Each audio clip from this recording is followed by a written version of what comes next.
ദിലീപ് ഉണ്ട് നമുക്കൊപ്പം കൊല്ലത്ത് നിന്നും. കരയിലെ കാര്യം മാത്രമല്ല കടൽ തീരത്തെ കാര്യം കൂടി നമുക്കൊന്ന് പരിശോധിക്കണം. ദിലീപ് കടൽക്കരയിലാണ് ഇപ്പോഴുള്ളത്. ദിലീപ്, എന്താണ് കൊല്ലത്തെ ഇപ്പോഴത്തെ ഒരു അവസ്ഥ? അന്തരീക്ഷം തെളിഞ്ഞാണോ അതോ മൂടി തന്നെയാണോ നിൽക്കുന്നത്? കടലിലും ഇന്നിപ്പോൾ ജാഗ്രതാ നിർദ്ദേശമുണ്ട് അല്ലേ ദിലീപ്?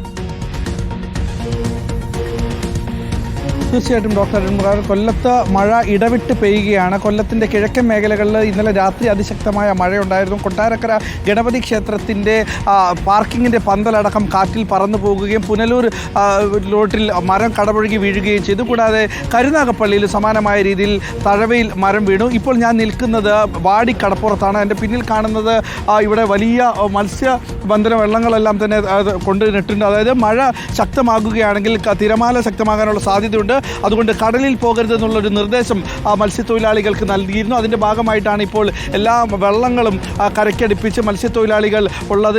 ഇന്നലെയുമായിട്ട് മറ്റു സ്ഥലങ്ങളിലടക്കം വലിയ തോതിലുള്ള മഴ പെയ്തിരുന്നു എന്നാണ്. ഇപ്പോൾ ഈ മത്സ്യത്തൊഴിലാളികൾ ആരും തന്നെ ഇന്ന് കടലിൽ പോയിട്ടില്ല എന്നാണ് നമുക്ക് ഇതിൽ നിന്ന് വ്യക്തമാക്കുന്നത്. ഇത് നേരത്തെ അരുൺകുമാർ പറഞ്ഞതുപോലെ തന്നെ ആകാശം മേഘാവൃതമാണ്, മൂടിക്കെട്ടി നിൽക്കുന്നുണ്ട്. വലിയൊരു ശക്തമായ മഴയ്ക്കുള്ള സാധ്യതയും കൊല്ലം ജില്ലയിലുണ്ട്. എന്തായാലും കൊല്ലം ജില്ലയുടെ കിഴക്കൻ മേഖലകളിൽ ഇടവിട്ട് ശക്തമായ മഴ പെയ്യുന്നുണ്ടെങ്കിലും നഗരത്തിൽ ചാറ്റൽ മഴകളാണ് വന്നുകൊണ്ടിരിക്കുന്നത്. ഡോക്ടർ അരുൺകുമാർ. ഓക്കെ, ദിലീപ് ദേവസിയാണ് കൊല്ലത്ത് നിന്നും വിവരങ്ങൾ നൽകുന്നത്.